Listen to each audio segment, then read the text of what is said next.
الواضح.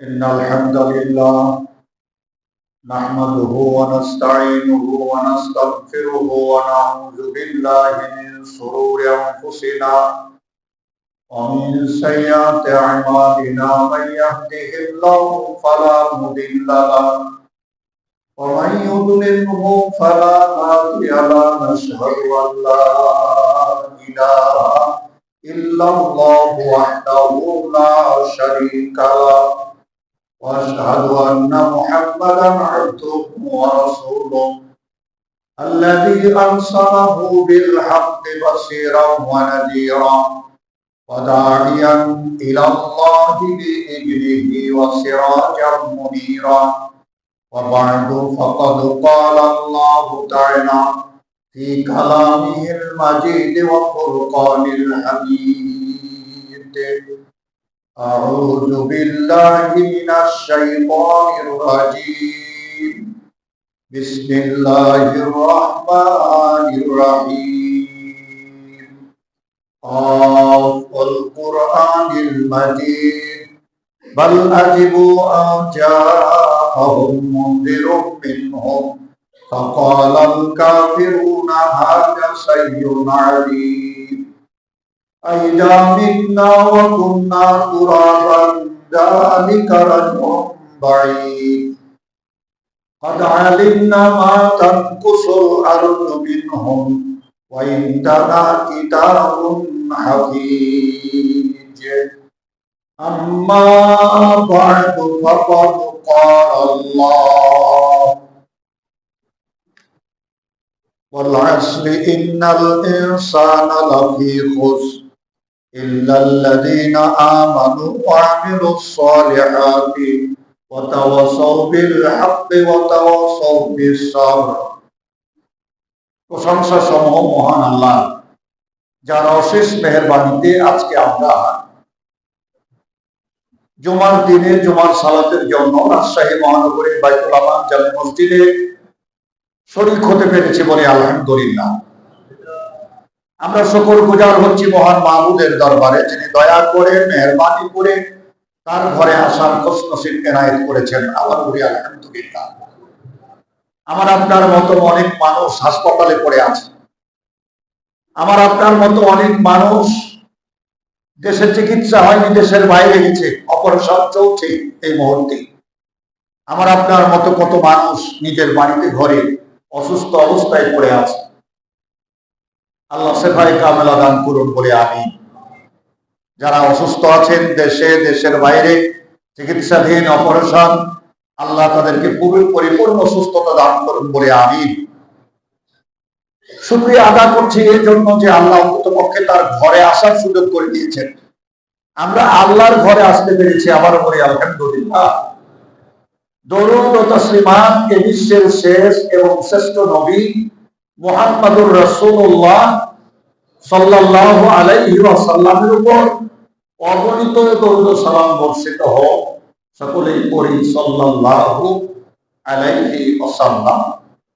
সম্মানিত মুসল্লিগণ, আমরা গত জুমায় আলোচনা করছিলাম, যেখান থেকে শুরু করার কথা শেষ করেছি, সেখান থেকেই শুরু করব ইনশাআল্লাহ। আমরা গত জুমায় সূরা নাহাল এর 128 নম্বর আয়াত পেশ করেছিলাম। ইন্নাল্লাহা মা'আল্লাযীনা তাকাউ ওয়াল্লাযীনা হুম মুহসিনুন। সূরা নাহাল আয়াত নাম্বার 128। এর আলোকেই আমরা আলোচনা পেশ করছিলাম। পাশাপাশি আমরা সূরা আস-সাফ এর 10-11 নম্বর আয়াত দিয়ে ব্যাখ্যা করার চেষ্টা করেছিলাম। আল্লাহ রাব্বুল আলামিন সূরা সাফের 10-11 নম্বর আয়াতে বলছেন, ইয়া আইয়ুহাল্লাযীনা আমানু হাল আদুল্লুকুম আলা তিজারাতিন তুনজিকুম মিন আযাবিন আলীম তু'মিনুনা বিল্লাহি ওয়া রাসূলিহি ওয়া তুজাহিদুনা ফি সাবিলিল্লাহ বিআমওয়ালিকুম ওয়া আনফুসিকুম যালিকুম খায়রুল লাকুম ইন কুনতুম তা'লামুন। আমরা ব্যবসার কথা বলছিলাম। আল্লাহ ব্যবসা করতে বলছেন। ব্যবসায়ীদের হিসাব নিয়ে আমরা কতগুলো আলোচনা করেছি। আপনার লাভ এবং লস, আপনার আয় এবং ব্যয়, এটা যদি সমন্বয় করতে না পারেন তাহলে আপনার ব্যবসাতে লাভ হবে না। 10 টাকা ইনকাম আর 15 টাকা খরচ, তাই লস কয় টাকা? আপনার পুঁজি থেকে চলে যাবে 5 টাকা। তাহলে প্রতিদিন একটা হিসাব থাকতে হবে যে আমার আয় এত, আমার দোকানে খরচ এত, আমার কিনতে এত, আমার বিক্রি এত, আমার লাভ এত। লাভ যদি 10 টাকা হয়, সেখানে যদি আমি 8 টাকা খরচ করে দিনটা পার করতে পারি, তাহলে 2 টাকা আমার জমা থাকবে। আল্লাহ এটা দিয়ে বোঝাতে চেয়েছেন। আমি কি তোমাদেরকে একটা ব্যবসার সম্পদ দেব না? আল্লাহ ব্যবসা দিয়ে বোঝাচ্ছেন, হাল আদুল্লুকুম আলা তিজারাতিন তুনজিকুম মিন আযাবিন আলীম, যে ব্যবসা করলে জাহান্নামের কঠিন আযাব থেকে তোমরা মুক্তি পাবা। আল্লাহ জাহান্নামের আযাব থেকে বাঁচার জন্য ব্যবসা করতে বলছেন। ব্যবসাটা কি? এবার আল্লাহ শুরু করলেন, তুমিনুনা বিল্লাহি ওয়া রাসূলিহি ওয়া তুজাহিদুনা ফি সাবিলিল্লাহ বিআমওয়ালিকুম ওয়া আনফুসিকুম। তুমিনুনা বিল্লাহি ওয়া রাসূলিহি, ঈমান আনতে হবে আল্লাহ এবং তার রাসূলের প্রতি। ওয়া তুজাহিদুনা ফি সাবিলিল্লাহ বিআমওয়ালিকুম ওয়া আনফুসিকুম, মাল এবং জানের দ্বারাই জিহাদ করতে হবে আল্লাহর রাস্তায়। এই ঘোষণা আল্লাহ। ব্যবসা এটা। বিনিময় কি হবে? যালিকুম খায়রুল লাকুম ইন কুনতুম তা'লামুন, এটা তোমাদের জন্য কল্যাণকর যদি তোমরা জানতে, যদি তোমরা এটা বুঝতে, অনুধাবন করতে। আমরা এগুলো কথা কত জমাই বলেছি। অনেক নতুন মুসল্লি আছেন, খুতবাটা বুঝতে সহজ হওয়ার জন্য এইটুকু যোগ দিলাম। আমরা আলোচনা করতে গিয়ে রেখেছিলাম যে ব্যবসায় লাভবান না হয়ে যদি মারা যায় তাহলে কি অবস্থা দাঁড়াবে। আমাকে তো মরতেই হবে, প্রত্যেককেই মরতে হবে, মৃত্যুর স্বাদ গ্রহণ করতেই হবে। কুল্লু নাফসিন যায়কাতুল মাউত, সূরা আল-কাবুত 57 নম্বর আয়াত। আল্লাহ বলছেন কুল্লু নাফসিন যায়কাতুল মাউত সুম্মা ইলাইনা তুরজাউন। নাফস যার আছে তাকে মরতেই হবে, ফিরে যেতে হবে আল্লাহর কাছে। তো মরতে যেহেতু হবে, কিভাবে মরবে, কিভাবে মরলে আমার ব্যবসাটা সফল হবে, দুনিয়ার জিন্দেগি আখিরাতের জিন্দেগি কল্যাণকর হবে, আমরা সেটি গত জমায় আলোচনা করছিলাম। আমরা রেখেছিলাম সোনার ময়না খাঁচার মধ্যে, ওই পর্যন্ত বলেই আমরা রেখে দিয়েছিলাম। ওখান থেকে আমরা আজকে ওটা জমনিকা টানবো ইনশাআল্লাহ। ওটার সাথে মিলিয়েই আজকে সূরা আসর 103 নম্বর সূরা। কোরআনে 114টি সূরা আছে। কোরআনের সূরা আছে 114টি, তার মধ্যে সিরিয়াল 103 নাম্বার, সিরিয়াল দেখলে পাবেন নাম্বার 103 নম্বর সূরা, সূরাতুল আসর। সময়ের শপথ করেছেন আল্লাহ, ওয়াল আসরি ইন্নাল ইনসানা লাফি খুসর। সময়ের শপথ, কালের শপথ, যুগের শপথ, নিশ্চয় সমস্ত মানুষ ক্ষতির মধ্যে। ইল্লাল্লাযীনা আমানু, কিন্তু যারা ঈমান এনেছে, কিন্তু যারা ইল্লাল্লাযীনা আমানু ওয়া আমিলুস সলিহাত, ঈমান এনেছে, আমলে সলেহ করেছে। ওয়া তাওয়াসাউ বিল হক, একে অপরকে ধৈর্যের উপদেশ দিয়েছে। ওয়া তাওয়াসাউ বিস সবর, এবং সবর, হকের উপদেশ দিয়েছে, ধৈর্যের উপদেশ দিয়েছে। এই 4টা গুণ যাদের মধ্যে আছে, তারা ছাড়া পৃথিবীর সব মানুষ ক্ষতির মধ্যে। এখন এই 4টা গুণ আমাদের মাঝে আছে না নাই, আমরা এটা একটু মিলিয়ে দেখব। সম্মানিত উপস্থিতি, খুব ভালো করে আজকের খুতবা বোঝার চেষ্টা করুন। দেখুন, যে দিক নিয়ে আলোচনা করার চেষ্টা করছিলাম, পড়তে হবে, এর কোনো বিকল্প নেই। আল্লাহ ব্যবসা করতে বলছেন, ব্যবসার লাভ লস বুঝিয়ে দিয়েছেন। কি কি ব্যবসা করব, আমার মূলধন কি, সেটাও আল্লাহ বলে দিয়েছেন। তুমিনুনা বিল্লাহি ওয়া রাসূলিহি, ঈমানদারের ব্যবসা হলো আল্লাহ এবং রাসূলের প্রতি বিশ্বাস স্থাপন করা। ওয়া তুজাহিদুনা ফি সাবিলিল্লাহ বিআমওয়ালিকুম ওয়া আনফুসিকুম, আল্লাহ রাস্তায় জিহাদ করা, জান এবং মাল দিয়ে, দুটোই। শুধু সম্পদ দিয়ে নয়, সম্পদ মালও দিতে বলছেন আল্লাহ, জানও দিতে বলছেন। কেননা জীবনের মালিক আমি না, হায়াত ও মৌতের মালিক আল্লাহ।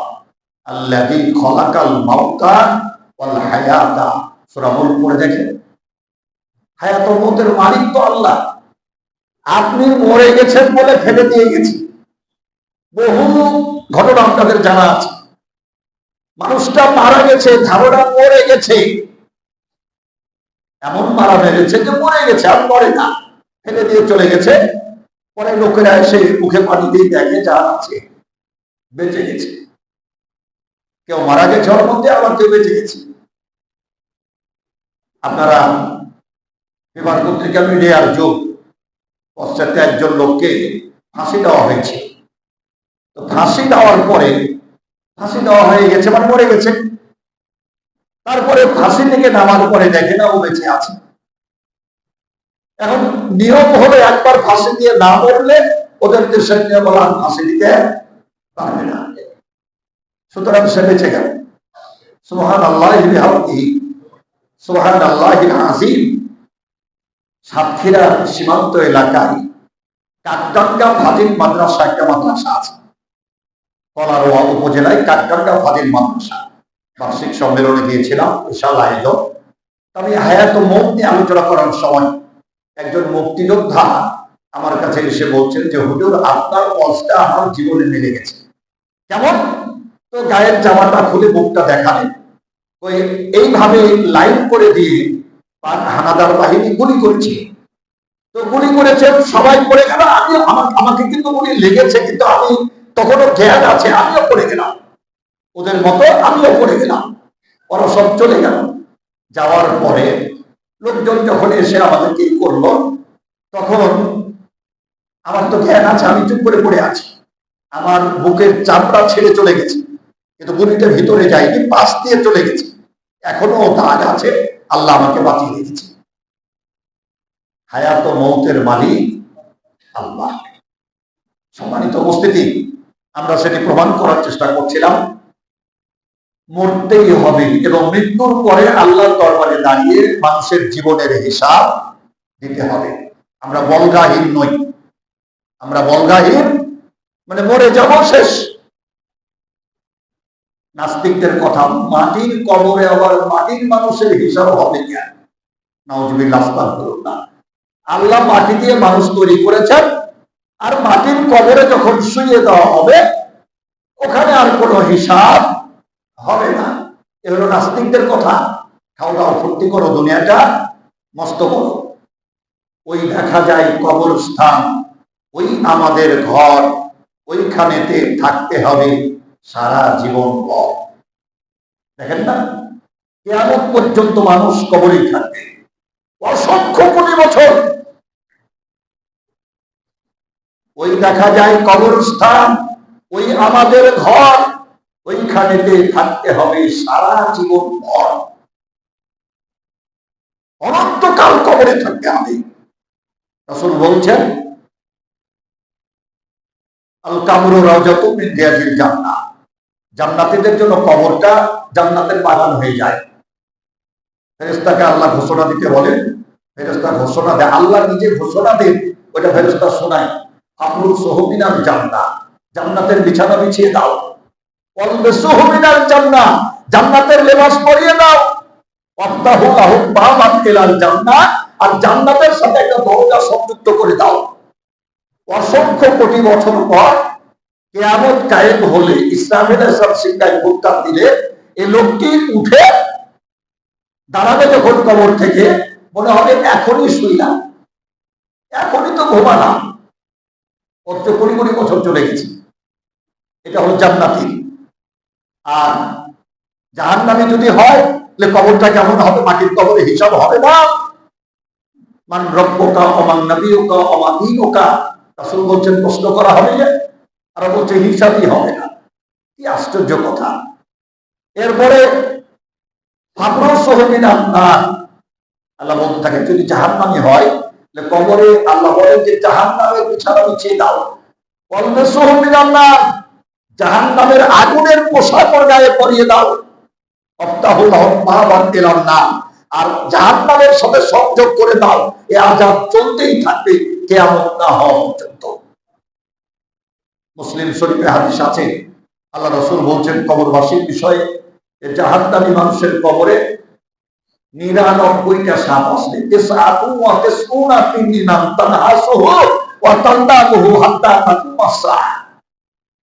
একবারে কিয়ামত না হওয়া পর্যন্ত কামড়াতে থাকবে। একবার যেখানে একটা সাপ দংশন করবে 40 বছর ওখানে বিষ থাকবে, আর 50 বছর ও জায়গাতে রক্ত ঝরতেই থাকবে, আর 99টা সাপ পেঁচিয়ে আপনাকে দংশন করতেই থাকবে অসংখ্য কোটি বছর, কিয়ামতের মাঠে না ওঠা পর্যন্ত। নাউযুবিল্লাহ, আস্তাগফিরুল্লাহ, লা হাওলা ওয়ালা কুওয়াতা ইল্লা বিল্লাহ। আল্লাহ কবরে আযাব থেকে আমাদেরকে মাফ করুন বলে আমিন। আমি আপনাদেরকে একটা দোয়া শিখিয়েছিলাম, মনে আছে আপনাদের? আল্লাহ রাসূল বলছেন যে ফরজ, নফল, সুন্নাত কোন সালাতেই আল্লাহ রাসূল সালাম ফিরার আগে এই দোয়া না করে সালাম ফিরতেন না। আল্লাহুম্মা ইন্নী আউযু বিকা মিন আযাবিল কবর, আল্লাহুম্মা ইন্নী আউযু বিকা মিন আযাবিজ জাহান্নাম, আল্লাহুম্মা ইন্নী আউযু বিকা মিন ফিতনাতিল মাসীহিদ দাজ্জাল, আল্লাহুম্মা ইন্নী আউযু বিকা মিন ফিতনাতিল মাহইয়া ওয়া ফিতনাতিল মামাত। এই দোয়া না করে আল্লাহ রাসূল সালাম ফিরতেন না। দোয়াগুলো আমল করার চেষ্টা করবেন। আমরা সামনে আগাই। আল্লাহ সময়ের কসম খেয়েছেন। ঈমানদারের জন্য সময়টা খুব গুরুত্বপূর্ণ জিনিস। আল্লাহ বলছেন ওয়াল আসর, আসরের শপথ, কালের শপথ, সময়ের শপথ। কোরআনে 114টি সূরা আছে। 114টি সূরার মধ্যে একটা সূরার নাম সূরাতুল আসর। 5 ওয়াক্ত সালাত আমরা আদা করি। এই 5 ওয়াক্ত সালাতের মধ্যে একটা সালাতের নাম সালাতুল কি? আসর। আসরের সালাত করি না আমরা, সালাতুল আসর। আসর বলা হয় পড়ন্ত বেলাকে। আসর বলা হয় পড়ন্ত বেলাকে। দেখেন না, আসরের পরে শীতের দিনে যখন শীতকাল, আসরের নামাজ পড়ে বের হতে না হতে কিছুক্ষণের মধ্যে মাগরিব হয়ে যায়। মানে সময়টা পড়ন্ত বেলা, এটাকে বলা হয়। আল্লাহ সময়ের গুরুত্ব দিয়েছেন। এই সূরাটা থেকে আমাকে আপনাকে শিখতে হবে, জানতে হবে। আল্লাহ বলেন সময়ের শপথ, কালের শপথ, যুগের শপথ। পৃথিবীর সব মানুষ ক্ষতির মধ্যে, কিন্তু 4টা গুণ যাদের মধ্যে আছে তারা ছাড়া, ইল্লাল্লাযীনা আমানু ওয়া আমিলুস সালিহাত ওয়া তাওয়াসাউ বিল হক ওয়া তাওয়াসাউ বিস সাবর। এই গুণ হলো 4টা। সম্মানিত মুসল্লিগণ, আমরা আজকের খুতবায় প্রমাণ করার চেষ্টা করি। দেখুন, ঈমানদার নারী পুরুষের জন্য সময়টা খুব গুরুত্বপূর্ণ জিনিস। জীবনে যারা সময়ের মূল্যায়ন করতে পারে না, তার জীবন ব্যর্থ। ছাত্র হোক, শিক্ষক হোক, ব্যবসায়ী হোক, কৃষক হোক, ঈমানদার যদি হয় তাহলে সময়ের মূল্যায়ন করবে, সময়ের অপচয় হতে দেবে না। কেননা একটা বছর যাওয়া মানে আমাকে যে আল্লাহ হায়াত দিয়েছিলেন সেখান থেকে 1 বছর চলে গেছে, মানে আমি কমে গেলাম 1 বছর, মৃত্যুর দিকে এগিয়ে যাচ্ছি। ঈমানদারের চেতনা এখানে। একটা মাস যাওয়া মানে আমার হায়াত থেকে একটা মাস মাইনাস হয়ে গেল। একটা সপ্তাহ, একটা দিন, একটা ঘন্টা, একটা মিনিট, একটা সেকেন্ড, একটা মুহূর্ত যাওয়া আমার জীবন থেকে চলে গেল। আমি মৃত্যুর দিকে এগিয়ে যাচ্ছি। আমি কি করতে পেরেছি? আমি যে মরে যাব, পরকালের জন্য কি করলাম? এই জন্য সময়কে কাজে লাগাবেন, বেহুদা সময় নষ্ট করবেন না, বাজে কাজে সময় নষ্ট করবেন না। চার স্টলে বসে আড্ডা দিয়ে চা পান করার দরকার, চা 1 কাপ খেয়ে উঠে যান, ওখানে বসে থাকবেন।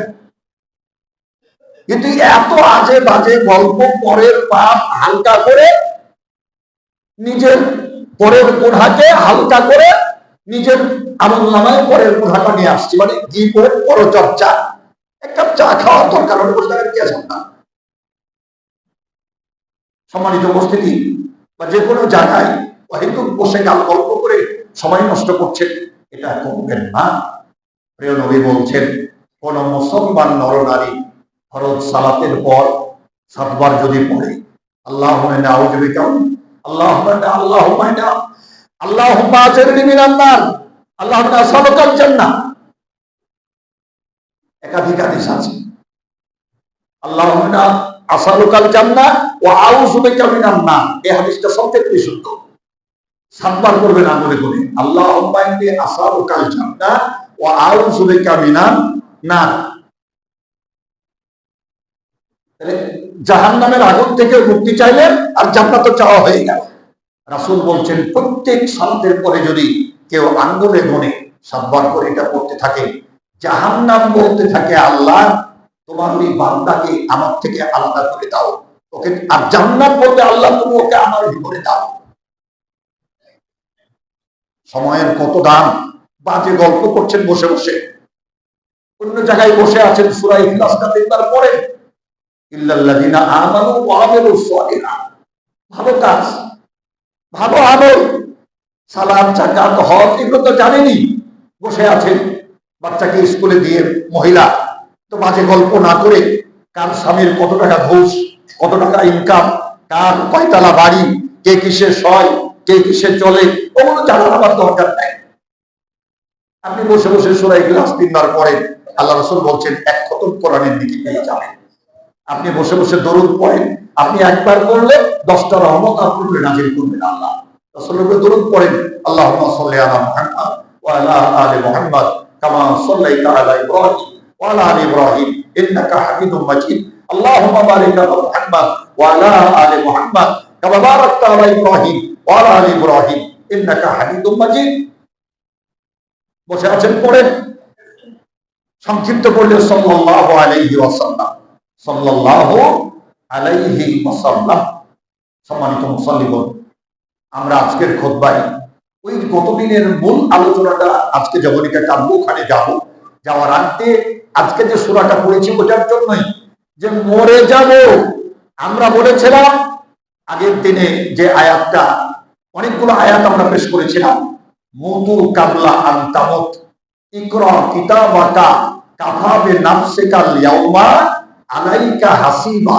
কিয়ামতের মাঠে আল্লাহ প্রত্যেকটা নারী পুরুষকে তার আমলনামা হাতে ধরিয়ে দিয়ে বলবেন, ইকরা, পড়ো, কিতাবাকা, তোমার কিতাব, তোমার আমলনামা, কাফা বিনাফসিকাল ইয়াউমা আলাইকা হাসিবা, তোমার হিসাব নেওয়ার জন্য তুমি যথেষ্ট।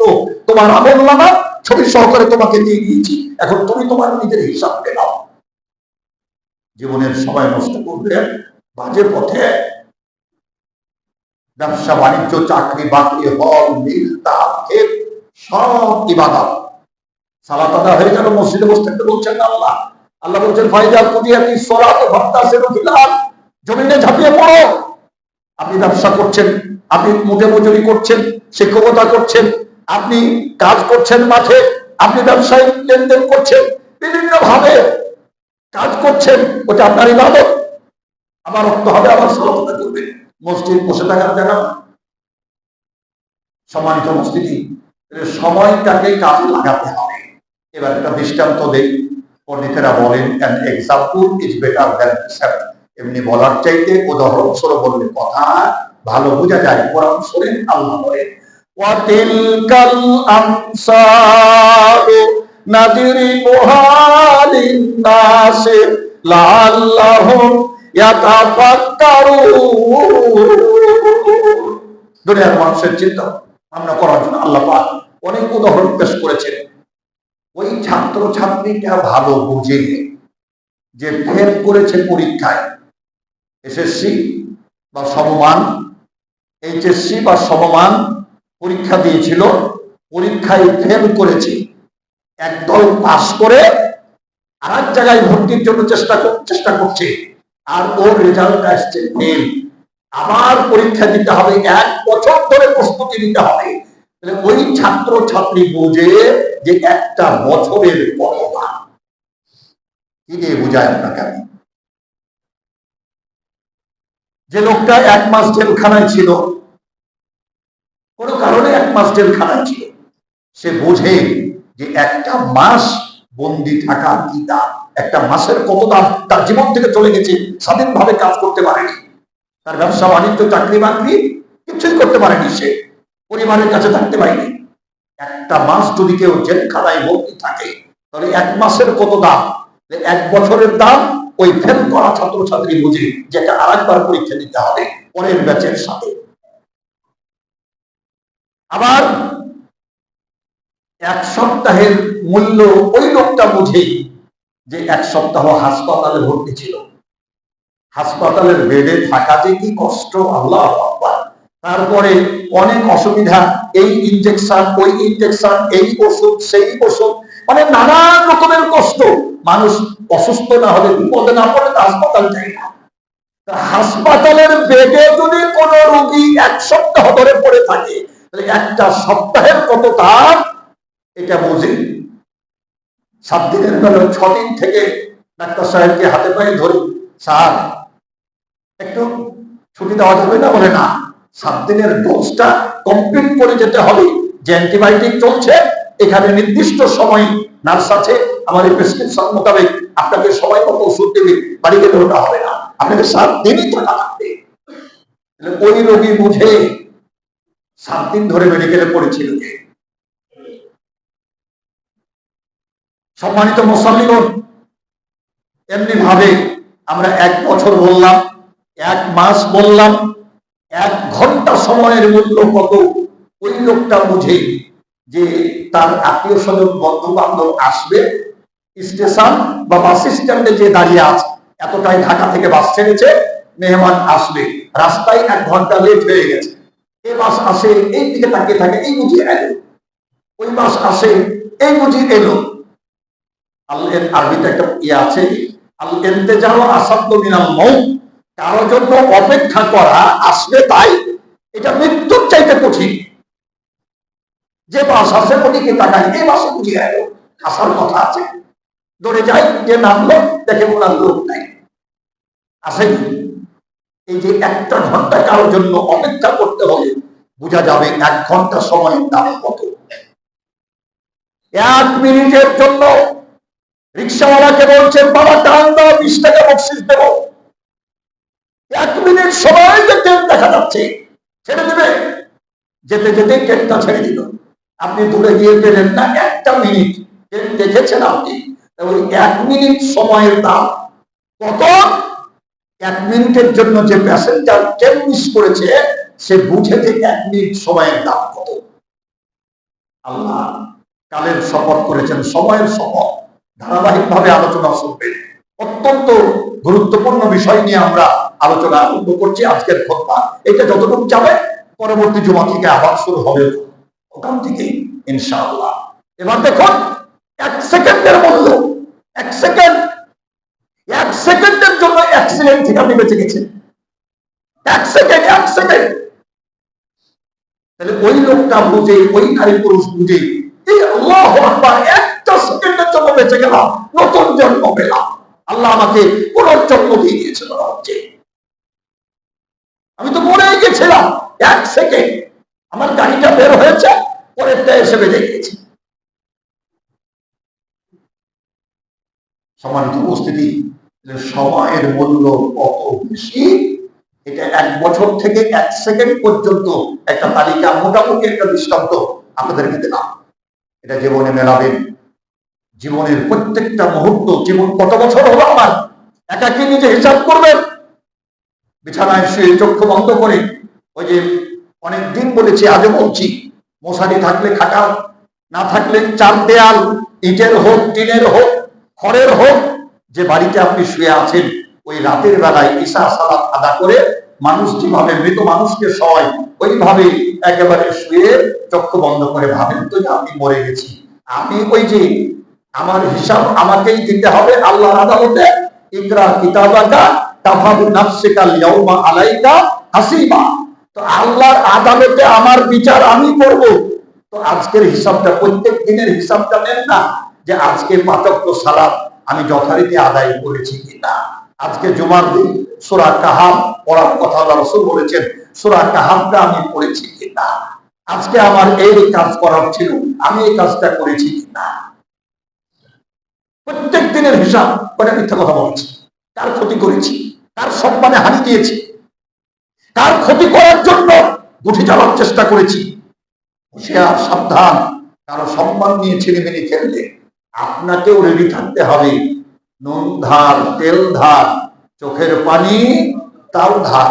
এটা আমার আব্বা আল্লামা আব্দুল হুদা ইউনি সাহেব খুব সুন্দর করে বলতেন, বাবা নুন ধার, তেল ধার, চোখের পানি তাও ধার। আপনার ক্ষমতা দিয়ে, শক্তি দিয়ে, অর্থ দিয়ে মানুষের চোখের পানি বের করেছেন, হাউমাউ করে মানুষটা কেঁদেছে, আপনাকেও একদিন কাঁদতে হবে, এর কোনো বিকল্প নেই। সম্মানিত মুসল্লিগণ, আমরা বলছিলাম ওয়াতাওয়াসাউ বিল হাক্কি ওয়াতাওয়াসাউ বিস সাবর। এবার সবরের উপরে কয়েকটা আয়াত শোনাই। ধৈর্য ধারণ করতে হবে, এটা আল্লাহর নির্দেশ। একটা তো হলো সূরা আসর শোনালাম, এবার শুনি ইয়া আইয়ুহাল্লাযীনা আমানু আমানুস্তাইনু বিস-সাবরি ওয়াস-সালাহ ইন্নাল্লাহা মা'আস সাবিরিন। সূরা বাকারা 153 নম্বর আয়াত। আল্লাহ ঈমানদার, ওখানে আল্লাহ বললেন ঈমান আনো, আমলের সলে করো।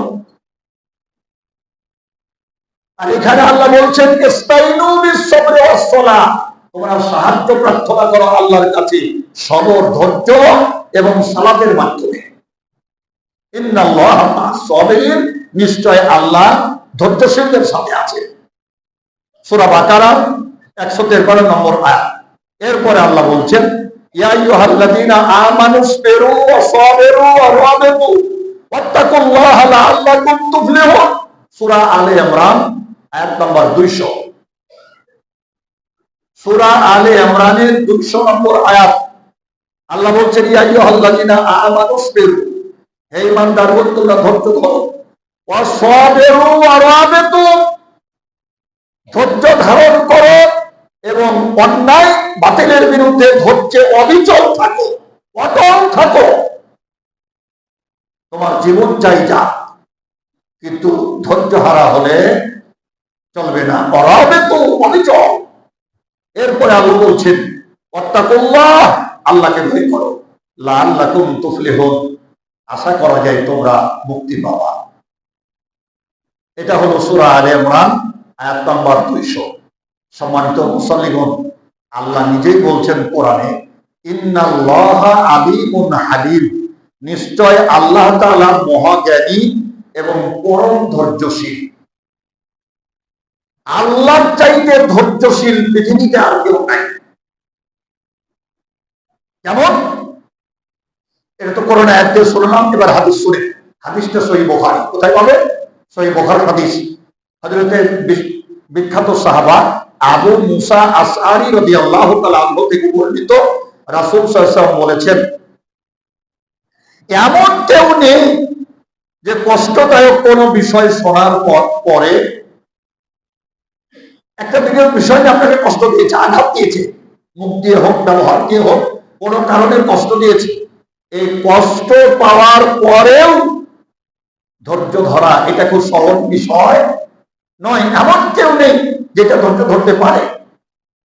আল্লাহর চেয়ে অধিক সবর করতে পারে এমন কেউ নেই। আল্লাহ এটা নবী বলছেন যে কষ্ট পাওয়ার পরে আল্লাহ যে পরিমাণ ধৈর্য ধরে, এতটা ধৈর্য ধরতে পারে কি পারবে না পৃথিবীর কেউ। লোকেরা বলে, মানুষ বলে আল্লাহর সন্তান আছে, নাউজুবিল্লাহ, আস্তাগফিরুল্লাহ। ওয়াকালাতিল ইয়াহুদু উযাইর ইবনে আল্লাহ। কোরআন দেখেন, ইহুদিরা বলে দুই আল্লাহই বিশ্বাসী, তিনবাদী। ওয়াকালাতিল ইয়াহুদু উযাইর ইবনে আল্লাহ ওয়াকালাতিন নাসারা মাসীহ ইবনে আল্লাহ। খ্রিস্টানেরা তিন আল্লাহই বিশ্বাসী। নাউজুবিল্লাহ, আস্তাগফিরুল্লাহ। ওই যে মরিয়ম, সূরা মারিয়াম আছে কোরআনে 114 সূরার মধ্যে, মা মরিয়মের বিয়ে হয়নি, আল্লাহ চ্যালেঞ্জ করেছেন তার চরিত্রের সার্টিফিকেট দিয়ে যে সে কোনো পাপ কাজ করেনি। হলো কেমন করে? তাহলে এটা আল্লাহই করেছে। নাউজুবিল্লাহ, আস্তাগফিরুল্লাহ। এ কথা শোনার পরেও আল্লাহ বান্দাকে রিজেক্ট দেন, আল্লাহ বান্দাকে সূর্যের আলো দেন, আল্লাহ বান্দাকে বাঁচিয়ে রাখেন, আল্লাহ বান্দাকে অক্সিজেন দেন, আল্লাহ বান্দাকে খেতে দেন। এটা পৃথিবীর কেউ পারত না। সম্মানিত উপস্থিতি, হাদিস সহিহ বুখারী। এরপরে তাদের শাস্তি না দিয়ে তাদের রেজেক দান করেন মহামহিম আল্লাহ। শাস্তির সাথে সাথে না দিয়ে রিজেক দিচ্ছেন কে? আল্লাহ। হাদিস সহিহ বুখারী। সুতরাং আল্লাহর চাইতে কোন সৃষ্টি ধৈর্যশীল হতে পারে না। আপনার কর্মচারী আপনার কথা মতো চলেনি, দোকান খোলার কথা সকাল 9টায়, চাবি নিয়ে আসার নিয়ে যাবে, এ কাজ করবে, গ্লাসটা বন্ধ করেন, এসি চলছে তো। সম্মানিত মুসল্লিগণ, কারণ প্রয়োজনে গ্লাস খুললে আমার গ্লাসটা বন্ধ করবেন। সম্মানিত মুসল্লিগণ, আমরা যেটি প্রমাণ করার চেষ্টা করছিলাম, তাহলে আল্লাহ সুবহানাহু ওয়া তাআলা ধৈর্যের কথা, ধৈর্যের সূরা নাযিল করলেন, সময়ের কথা বললেন, ধৈর্যের কথা বলছেন। আমরা অনেকগুলো আয়াত এবং হাদিস আপনাদের সামনে উপস্থাপন করার চেষ্টা করেছি। আজকের খুতবায় আমরা যে দিকটি দিয়ে শেষ করার চেষ্টা করব,